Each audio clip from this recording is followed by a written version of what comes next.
السلام علیکم ورحمۃ اللہ وبرکاتہ نحمده ونصلی علی رسوله الکریم اما بعد فاعوذ باللہ من الشیطان الرجیم بسم اللہ الرحمن الرحیم ایاما معدودات فمن كان منكم مريضا او على سفر فعدة من ایام اخر وعلى الذين يطيقونه فدية طعام مسكين فمن تطوع خيرا فهو خير له وان تصوموا خير لكم ان كنتم تعلمون صدق اللہ العظیم۔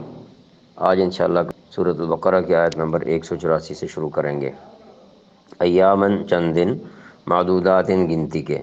فمن پس جو کان ہو منکم تم میں سے، مریضاً بیمار، او یا علی سفر پر، فعدتن تو گنتی ہے، من سے ایام اخر دوسرے دن یعنی بعد کے دن، او علی وعلا اور پر، الذین جو لوگ، یطیقونہ طاقت رکھتے ہیں، فدیتن بدلہ، طعام کھانا، مسکین نادار ضرورت مند محتاج، فمن پس جو تطوع خوشی سے کرے، خیرن کوئی بلائی، فہو تو وہ خیر لہ بہتر ہے اس کے لیے، وان اور اگر تصوموا تم روزہ رکھو، خیر لکم بہتر ہے تمہارے لیے، ان اگر تم ہو تعلمون جانتے۔ ایام معدودات گنتی کے چند دن، روزے رکھنے ہیں۔ اس آیت مبارکہ کا تعلق پچھلی آیت مبارکہ سے ہے، جہاں پر یہ ذکر کیا گیا، یا ایھا الذین آمنوا کتب علیکم الصیام کما کتب علی الذین من قبلکم لعلکم تتقون۔ روزہ اس چیز کا نام ہے کہ طلوع فجر سے غروب آفتاب تک عبادت کی نیت سے کھانے پینے اور میاں بیوی کے جسمانی تعلق سے رکا جائے۔ اس دوران اگر کسی نے بھول کر کھا پی لیا تو اس سے روزے میں کچھ فرق نہیں آتا، اور جس نے جان بوجھ کر کھایا پیا یا اپنے بیوی سے ازدواجی تعلقات قائم کیے تو اس کا روزہ ٹوٹ گیا۔ اس پر لازم ہے کہ اس کے بدلے ایک روزہ بھی بطور قضا رکھے اور کفارہ بھی دے، اور کفارہ یہ ہے کہ مسلسل 60 روزے رکھے، جن میں رمضان اور عید اور تشریق کے ایام یعنی 11، 12 اور 13 ذی الحجہ کے ایام نہ آئیں۔ اگر ایک روزہ بھی چھوڑ دیا یا درمیان میں یہ دن آ گئے تو پھر ابتدا سے مسلسل 60 روزے رکھے۔ فمن کان منکم مریضا، پھر بھی اگر تم میں سے کوئی شخص بیمار ہو۔ اب یہ استثناء یہاں رکھا ہے کہ حکماء اور ڈاکٹروں کے لیے جو شرائط ہیں، اگر وہ شرائط پوری کرتے ہوں تو ان کی ہدایات کو دیکھا جائے گا کہ مثلاً حکیم اور ڈاکٹر مسلمان ہوں، غیر مسلم نہ ہوں، اور دوسری بات یہ ہے کہ خود نماز اور روزے کے پابند ہوں، کیونکہ فاسق اور گناہ گار آدمی کی شرعاً بات جو وہ حجت نہیں ہوتی، اور تیسری بات یہ ہے کہ وہ اپنے کام کے بھی مستند ہوں۔ تو وہ اگر یہ بات کہیں کہ یہ شخص روزے رکھنے کے قابل نہیں ہے تو اس کی بات جو ہے وہ تسلیم کرتے ہوئے یہ بندہ رمضان کا روزہ چھوڑ سکتا ہے، جو کہ بعد میں صحت حاصل ہونے پر وہ دوبارہ رکھے گا، او اعلیٰ سفر یا سفر پر ہو۔ اب سفر سے مراد شرعی سفر ہے، وہ یک طرفہ سفر جو ہے وہ 48 میل بنتا ہے، یعنی ایک طرف سے منزل تک جہاں پہنچنا ہو وہاں تک 48 میل بنتا ہے، لگ بھگ آج کل کے کلومیٹروں کے حساب سے تقریباً 77 کلومیٹر کے قریب وہ بنتا ہے۔ تو اب یہ ایک مسافر کو اختیار ہے، وہ اگر سہولت ہو سفر میں اور وہ سمجھتا ہے کہ مجھے سہولت ہے، مجھے مشکل نہیں ہے، تو روزہ رکھنا ہی اس کے لیے بہتر ہے، رکھ بھی سکتا ہے اور چھوڑ بھی سکتا ہے۔ چھوڑے گا تو بعد میں اس کو روزہ مقیم ہونے کی حالت میں رمضان شریف کے بعد رکھنا ہوگا۔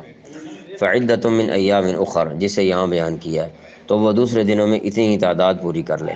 یہاں بڑا عجیب نقطہ بیان کیا ہے کہ اتنی تعداد پوری کر لے، یعنی جو رمضان المبارک کے روزے کی افادیت ہے وہ افادیت تو بعد میں نہیں ملے گی، رمضان المبارک کی اپنی ہی برکتیں ہیں اور وہ رمضان میں ہی حاصل ہو سکتی ہیں، اس لیے اگر انسان کو تکلیف نہ ہو سفر کی وجہ سے تو کوشش کرے کہ روزہ رکھ لے۔ وعلی الذین یطیقونہ فدیۃ طعام مسکین، اور جو لوگ اس کی طاقت رکھتے ہوں وہ ایک مسکین کو کھانا کھلا کر فدیہ ادا کر دیں۔ کس کا؟ یعنی روزے کا۔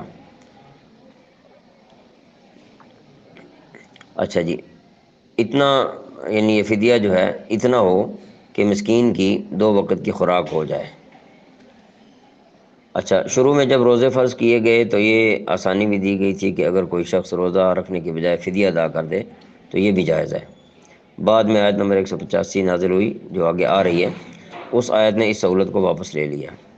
اور یہ حتمی حکم دے دیا گیا کہ جو شخص بھی رمضان کا مہینہ پائے وہ روزہ رکھے۔ تاہم فدیے کی سہولت ان لوگوں کے لیے اب بھی باقی رکھی گئی ہے جو نہایت بوڑھے ہوں اور ان میں روزہ رکھنے کی بالکل طاقت نہ ہو اور آئندہ ایسی طاقت پیدا ہونے کی امید بھی نہ ہو۔ اور اگر کسی نے اس ذہن سے روزے چھوڑے کہ میں تندرست نہیں ہو سکتا اور فدیہ بھی دے دیا، پھر اب تعالیٰ نے اس کو تندرستی دے دی تو یہ روزے پھر بھی اسے قضا کرنا ہوں گے اور جو فدیہ دیا ہے اس کا ثواب الگ سے ملے گا۔ فمن تطوع خیرا فهو خیر اللہ، اس کے علاوہ اگر کوئی شخص اپنی خوشی سے کوئی نیکی کرے تو یہ اس کے حق میں بہتر ہے۔ یعنی جس نے دل کھول کر نیکی کی اور ایک کی جگہ 2 بندوں کو کھانا کھلا دیا پس وہ اس کے لیے بہتر ہے، یا تھوڑی رقم کی جگہ پر زیادہ رقم دے دی تاکہ فراخی سے کھلے طور پر اچھے طریقے سے وہ کھائے تو یہ بہت اچھا ہے، کیونکہ روزوں کے حکم کے درمیان میں یہ کہا گیا فمن تطوع خیرا فهو خیر اللہ، تو روزے کے حوالے سے یہاں بات ہو رہی ہے۔ تو اگر اس کو عموماً بھی لیا جائے تو ایک انسان جب بھی نیکی کرتا ہے تو اس نیکی کو وہ بہت اچھے طریقے سے کرے، بہتر طریقے سے کرے تو یہ زیادہ اس کے لیے مناسب ہے، یہ اس کے لیے بہتر ہے۔ وَأَن تَصُومُوا خَيْرٌ لَكُمْ إِن كُنتُمْ تَعْلَمُونَ، اور اگر تم کو سمجھ ہو تو روزے رکھنے میں تمہارے لیے زیادہ بہتری ہے۔ یعنی یہ بات پیچھے میں ذکر کر چکا ہوں کہ روزہ اگر رکھ سکے اور تکلیف نہ ہو تو پھر روزہ رکھنا ہی اس کے لیے بہتر ہے، اسی بات کو یہاں پر بیان فرمایا وَأَن تَصُومُوا خَيْرٌ لَكُمْ، اگر تم روزہ رکھو تو یہ تمہارے لیے بہتر ہے۔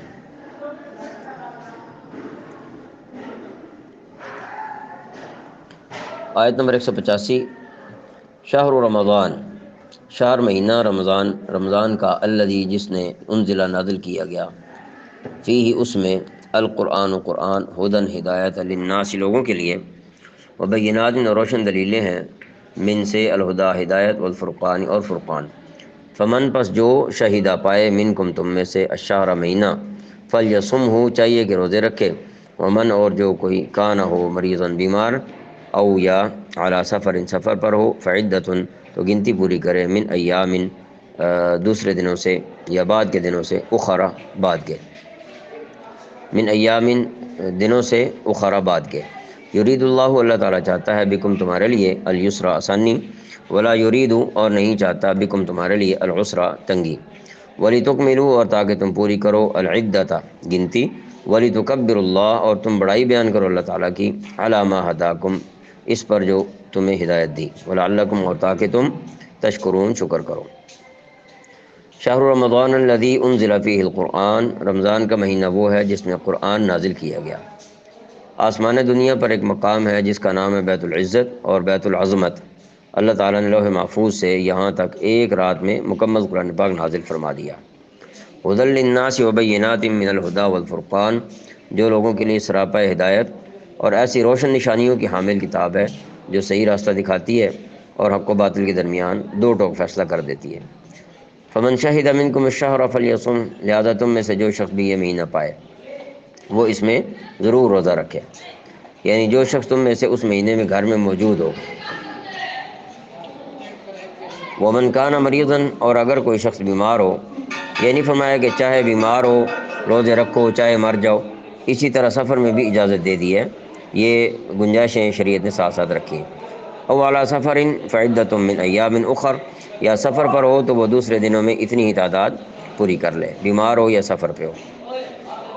یرید اللہ بکم الیسر ولا یرید بکم العسر، اللہ تعالیٰ تمہارے ساتھ آسانی کا معاملہ کرنا چاہتا ہے اور تمہارے لیے مشکل پیدا نہیں کرنا چاہتا۔ وَلِتُكْمِلُوا الْعِدَّةَ وَلِتُكَبِّرُوا اللَّهَ عَلَى مَا هَدَاكُمْ، تاکہ تم گنتی پوری کر لو، یعنی روزوں کی گنتی پوری کر لو، اور اللہ نے تمہیں جو راہ دکھائی اس پر اللہ کی تکبیر کہو۔ اس آیت میں ایک لطیف اشارہ ان تکبیرات کی طرف بھی ہے جو رمضان کے فوراً بعد عید کی نماز میں کہی جاتی ہیں، ایک ہلکا سا اشارہ ان کے بارے میں بھی ہو گیا۔ روزوں کا ذکر ہو رہا تھا، اس کے بعد پھر تکبیر کا ذکر ہوا۔ وَلَعَلَّكُمْ تَشْكُرُونَ، اور تاکہ تم